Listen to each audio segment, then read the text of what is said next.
Olá, sou o Vlad Conta a História e sei coisas. Hoje eu queria falar sobre uma categoria de armas que são um pouco difíceis de acessar, embora, obviamente, se eu tiver a oportunidade, pode ser que eu tenha a oportunidade no futuro. Falarei individualmente sobre os vários modelos. Hoje eu queria dar uma olhada geral no tema do rifle antitanque, né? E é algo que muitos me pediram. Quando durante a Primeira Guerra Mundial, primeiro os ingleses e depois os franceses colocaram no campo, na frente ocidental, o tanque de guerra, causaram bastante pânico. Certo, os primeiros tanques de guerra eram lentos, desajeitados, inconfiáveis, mas mesmo hoje, sem algo para contrastá-los, seriam absolutamente letais. Para os alemães, a solução mais fácil e óbvia foi usar a artilharia. Essa solução, muito imediata, apresentava, no entanto, dois problemas. O primeiro é que coordenar com precisão suficiente o tiro indireto era extremamente difícil. Não estamos nos níveis da Segunda Guerra Mundial, onde um observador de artilharia armado com um rádio pode muito rapidamente e muito precisamente chamar um ataque de artilharia. A artilharia, na época, era usada em massa para cobrir uma grande área, tanto no ataque quanto na defesa. E a menos que um tiro de artilharia atingisse diretamente um tanque, poderia fazer muito pouco. O segundo método de uso da artilharia, o tiro direto, ou seja, em um alvo visível, tinha o óbvio problema de deixar expostos tanto o canhão quanto os artilheiros, tanto o tiro do tanque quanto a infantaria que o acompanhava. Além disso, devido à tática de defesa em profundidade adotada pelos alemães em 1917 a 1918, raramente havia peças de artilharia na linha de frente. A ideia da defesa em profundidade é que se permitia o avanço do adversário lentamente desgastando-o para então contra-atacar. O que se tornava problemático especialmente se neste trecho de território cedido, onde deveria ser executado o contra-ataque, havia tanques inimigos. Mover um canhão na lama usando táticas de assalto de pequenas equipes é bastante problemático, como vocês podem entender. Portanto, surgiu o problema para os alemães de armar suas tropas com uma arma anti-carro que pudesse ser facilmente transportada por um pequeno grupo de homens. Tanto para poder reagir rapidamente à ameaça na linha de frente, quanto para justamente poder executar esses famosos contra-ataques que eram fundamentais para toda a tática e estratégia alemã. Claro, existem muitas maneiras de derrotar um tanque. A maioria dos daquela época atolava e quebrava, mas se um tanque está vindo em sua direção, você não pode apenas rezar para que ele quebre. As granadas tinham uma certa eficácia, mas tinham dois problemas. Primeiro, precisava estar muito perto e, portanto, exposto à infantaria e ao próprio tanque. Em segundo lugar, os ingleses começaram a instalar redes de proteção em seus tanques. Redes que faziam as granadas escorregarem pelos lados ou faziam com que não explodissem ao entrar em contato com o tanque. E a explosão de uma granada não é tão poderosa, então o veículo sobrevivia tranquilamente. O exército alemão então desenvolveu uma munição, a 13 2mm Tankenflieger, e emitiu um requisito para uma metralhadora capaz de usá-la. Normalmente, as munições são criadas antes das armas. Pelo nome da munição Tankenflieger, intuímos que o papel dessa munição e dessa metralhadora deveria ser duplo, tanto para enfrentar os blindados, quanto para derrubar os aviões, que estavam se tornando cada vez mais sofisticados nas fases finais da guerra. No entanto, o desenvolvimento desta metralhadora pesada será muito longo e problemático. O que se tornará a metralhadora 18 será nada mais do que uma metralhadora 08 Maxim ampliada. E além de pesar mais de 100 quilos, ainda é muito menos do que um canhão de campo. Tinha problemas de produção, por isso antes do fim da guerra foram produzidas apenas 50, são realmente poucas.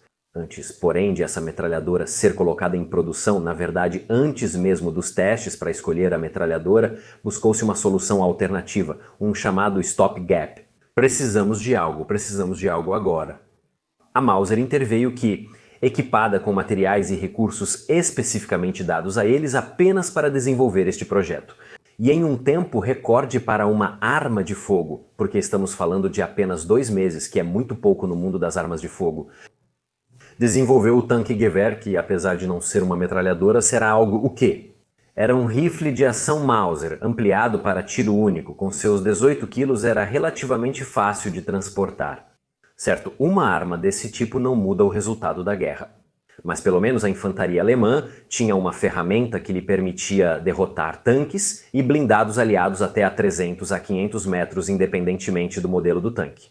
Entre as duas guerras, muitas nações, embora com notáveis exceções, desenvolveram rifles antitanque. As armas desse tipo não são muito poderosas, mas esse não é o ponto. Lembre-se que vencer um confronto, mesmo que seja com um tanque, não significa necessariamente destruí-lo. Se eu for atacado por tanques e conseguir fazer de um jeito, por exemplo, danificar o veículo, ferir a tripulação, forçá-los a se retirar, eu cumpri o meu objetivo. O rifle anticarro nunca foi considerado por ninguém como a arma primária para destruir tanques. Para isso existiam os canhões antitanque que todas as nações utilizaram em todas as fases da guerra. Pequenos ou grandes, mas para dar à sua infantaria algo para se defender. E mesmo que não sejam muito eficazes, é um enorme benefício psicológico. E a diferença entre saber que você tem que fugir porque os tanques estão chegando e eles estão prestes a te massacrar, e saber que em sua própria unidade, no Pudlo da Ottone, há algo capaz de parar esses tanques. O benefício psicológico mais do que o prático é evidente. As abordagens técnicas das várias nações foram muito diferentes. Alguns adotaram rifles antitanque muito leves, apenas suficientes para desempenhar o papel. Outros, por exemplo, adotaram quase peças de artilharia. Vai do leve, porque apenas 10 kg polonês Sur 35 Uruguai, nome em código, um rifle de 8mm a monstros de 50 kg, como o LATI L39 finlandês ou o alemão Panzerbus 39 também em 8mm. Ao Solothurn S18.000 suíço, também utilizado pela Itália, outro monstro muito pesado.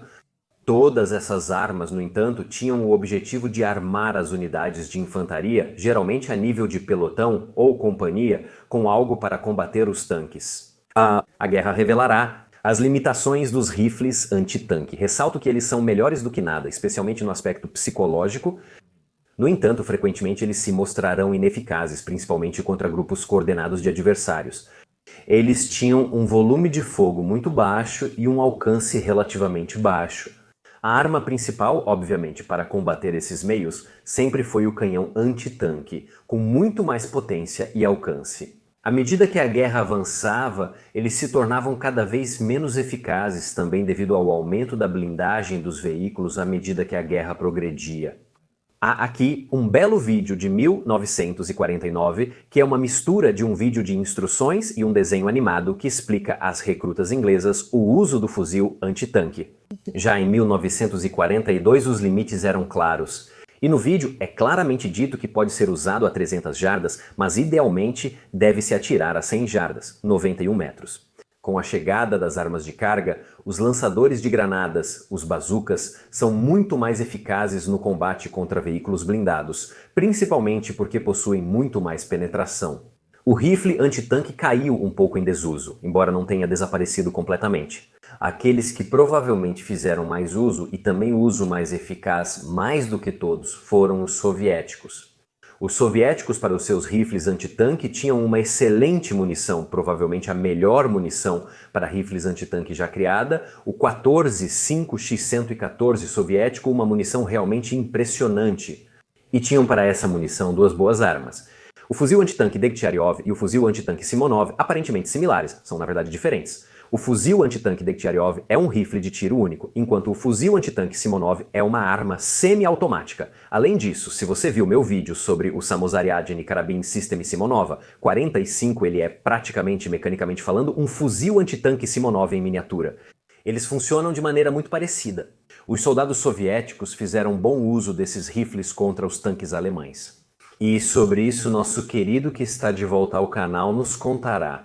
Peter Ironborn, vai, Peter. Obrigado novamente, Vlad. Os soviéticos perceberam que precisavam de mais do que canhões antitanque para enfraquecer ou desabilitar os tanques inimigos. Se um grupo de soldados com rifles antitanque conseguisse parar um avanço potencial por um quarto do custo de um grupo de canhões antitanque, esses canhões poderiam ser movidos para outra área para parar um ataque mais concentrado.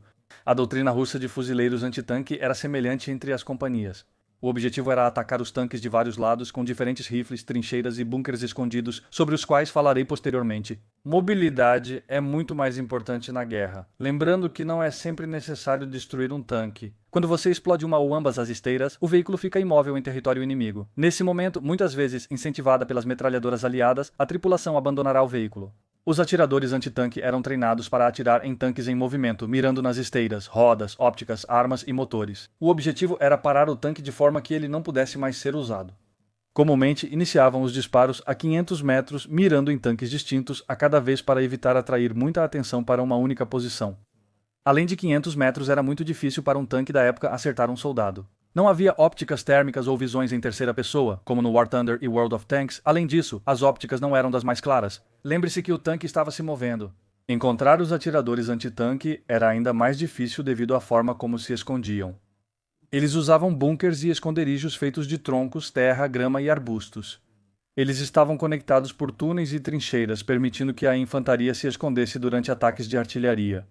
Eles geralmente eram dispostos em um semicírculo de 180 graus ao redor da frente, usando florestas ou colinas muito íngremes como estratégias para os tanques. Portanto, os alemães tiveram que se adaptar, inicialmente montando trilhos nas armaduras frontais e Schützen, que seriam chapas metálicas externas, com o objetivo de parar as balas de rifles antitanque e não serem atingidos por cargas ocas, como muitas pessoas acreditam.